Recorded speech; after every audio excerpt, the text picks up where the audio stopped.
നമ്മുടെ സാക്ഷാൽ വെള്ളാപ്പള്ളി നടേശന് എല്ലാ തരത്തിലുള്ള സൗഭാഗ്യങ്ങളോടും കൂടി അങ്ങനെ വിലസുകയായിരുന്നു. കേരള രാഷ്ട്രീയത്തിൽ നിറഞ്ഞു നിൽക്കുന്നു, എല്ലാറ്റിൻ്റെ അവസാന വാക്കായിട്ട് മാറുന്നു. ഈ SNDP അമരക്കാരനായിട്ട് 3 ദശകം പിന്നിട്ടു. പത്മ അവാർഡ് കൊണ്ട് ആ ഒരു തിളക്കത്തിലും നിൽക്കുമ്പോഴാണ് ദാ വീണിതല്ലോ കിടക്കുന്നു ധരണിയിൽ ശോണിതവും അണിഞ്ഞ അയ്യോ ശിവശിവ എന്നുള്ള രീതിയിലായി തീർന്നിരിക്കുന്നു. ഇത് വെള്ളാപ്പള്ളി എല്ലാത്തിനെയും അതിജീവിച്ചിട്ടുള്ള ആളാണ്, ഇതും അതിജീവിക്കും.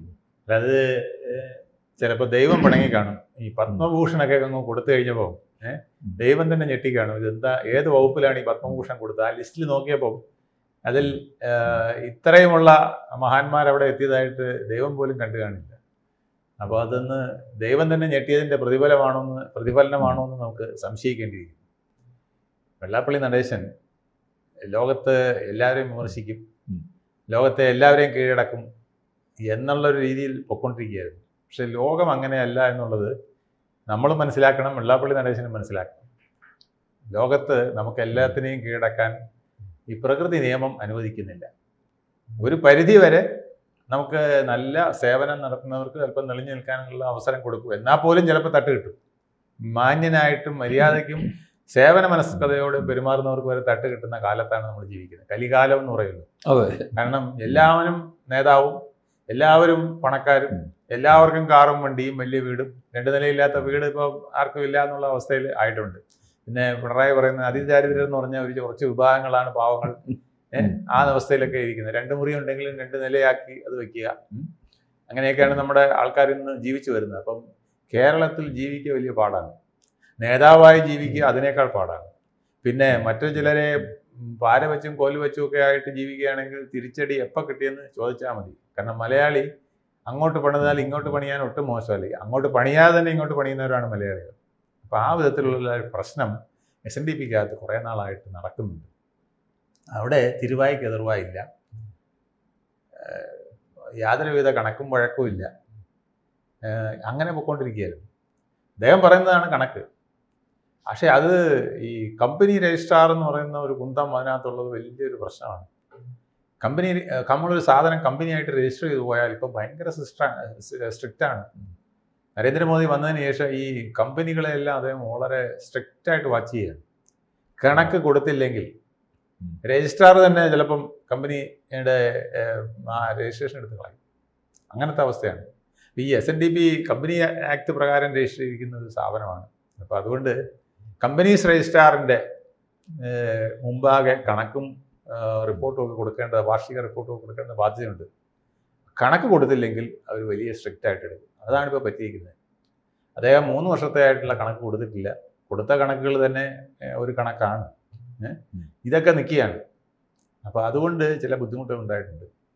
പക്ഷേ ഇത് താൽക്കാലികം എന്നാണ് പറയുന്നത്. അദ്ദേഹത്തിന് ഇനിയും ഹൈക്കോടതി ഡിവിഷൻ ബെഞ്ചുണ്ട്, സുപ്രീം കോടതിയുണ്ട്.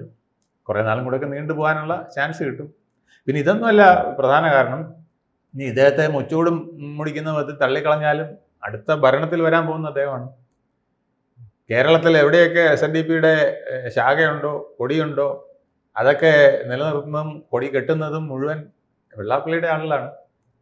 ഇതുപോലെ കേസ് കൊടുക്കാനും മറ്റ് ഓഫീസിൽ ചെന്ന് പരാതി പറയാനും കുറച്ച് പേരെ എതിരായിട്ടുള്ളവരുള്ളൂ. അവർക്ക് അദ്ദേഹത്തിൻ്റെ മുമ്പിൽ നെളിഞ്ഞു നിന്ന് എന്നാ വാ ഇലക്ഷൻ ഒന്ന് നിൽക്കുക, നമുക്കൊന്ന് മത്സരിച്ച് കാണാമെന്ന് പറയുന്ന ഒരു സാധ്യത അവിടെ ഇല്ല. തിരുവായ്ക്ക് എതിർവായില്ല എന്നുള്ള അവസ്ഥ തന്നെയാണ് SNDPക്കകത്ത്. അതുകൊണ്ട് ഇപ്പോൾ ഈ സ്റ്റേ കിട്ടിയില്ല എന്ന് വെച്ചാലും പിന്നെ ഇനി വേറൊരു തെരഞ്ഞെടുപ്പ് നടത്തിയാലും അദ്ദേഹത്തിന് വീണ്ടും വരാവുന്നതേ ഉള്ളൂ. അല്ലെങ്കിൽ ഇനി സുപ്രീം കോടതിയെ മറ്റോ അസാധുവായിട്ട് പ്രഖ്യാപിക്കണം ഇദ്ദേഹത്തിൻ്റെ തെരഞ്ഞെടുപ്പ്. ഇനി ഇങ്ങനെയുള്ള ഒരാളിനെ തിരഞ്ഞെടുക്കാൻ പാടില്ല അടുത്ത ഒരു 6 വർഷത്തേക്കെന്ന് വല്ല വിധിയും വന്നാലേ അതിനകത്തൊരു മാറ്റം വരാൻ സാധ്യതയുള്ളൂ.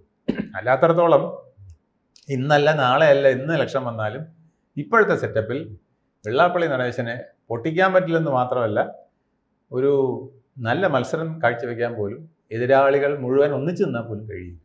എന്നാണ് അവസ്ഥ. കേരളത്തിൽ ഇങ്ങനെയാണ്.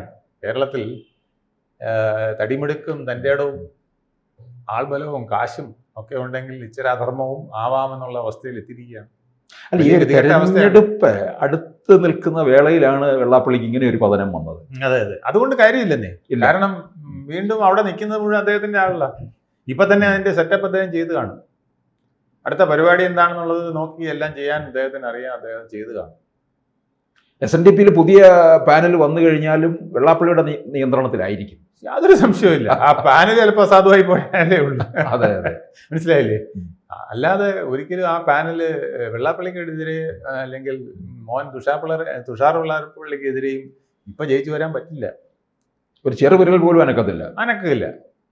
കാരണം അഖില ലോകമായിട്ട് SNDPയെ പടർത്തി അദ്ദേഹം പന്തലിപ്പിച്ച് വെച്ചിട്ടുണ്ട്.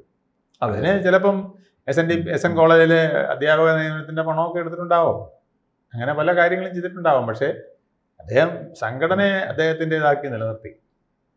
ഇന്ന് വരെ SNDPക്ക് ഇല്ലാത്തൊരു അപ്രമാദിത്വം ഈ കഴിഞ്ഞ ഒരു 10-30 വർഷമായിട്ട് അദ്ദേഹം ഉണ്ടാക്കി വെച്ചിട്ടുണ്ട്. 1995 തോന്നുന്നത് ആദ്യമായിട്ട് SNDP ജനറൽ സെക്രട്ടറി ആയത്. ഇന്ന് വരെ ആ സ്ഥാനത്ത് നിന്ന് ഒഴിഞ്ഞു കൊടുക്കേണ്ട ആവശ്യം വന്നിട്ടില്ല. ഒരുപക്ഷെ എനിക്ക് തോന്നുന്നു SNDPയുടെ ഭാരവാഹികളിൽ ആരെങ്കിലും ഇതിൽ കൂടുതൽ കാലം ആ സ്ഥാനത്ത് ഇരുന്നിട്ടുണ്ടെങ്കിൽ അത് സാക്ഷാൽ നാരായണ ഗുരു മാത്രമായിരിക്കും.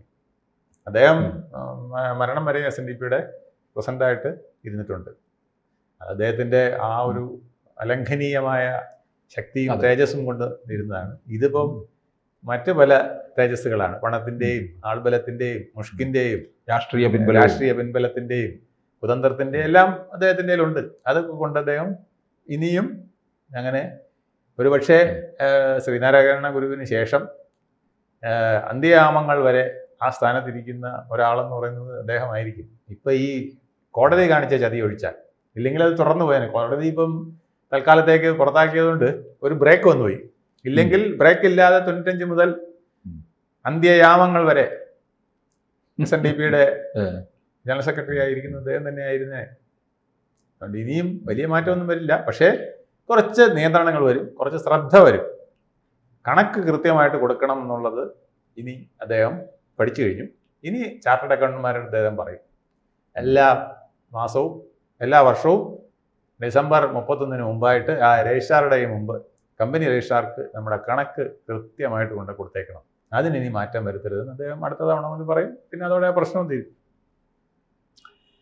തെരഞ്ഞെടുപ്പ് ഇങ്ങനെ നിൽക്കുമ്പം, തെരഞ്ഞെടുപ്പിൽ അദ്ദേഹത്തിന് മേൽക്കൈയുള്ളപ്പോൾ ഓരോ ശാഖയിലും അദ്ദേഹത്തിൻ്റെ ശക്തി ഇങ്ങനെ നിൽക്കുമ്പം അദ്ദേഹത്തിനെ പുറത്താക്കുക അസാധ്യം.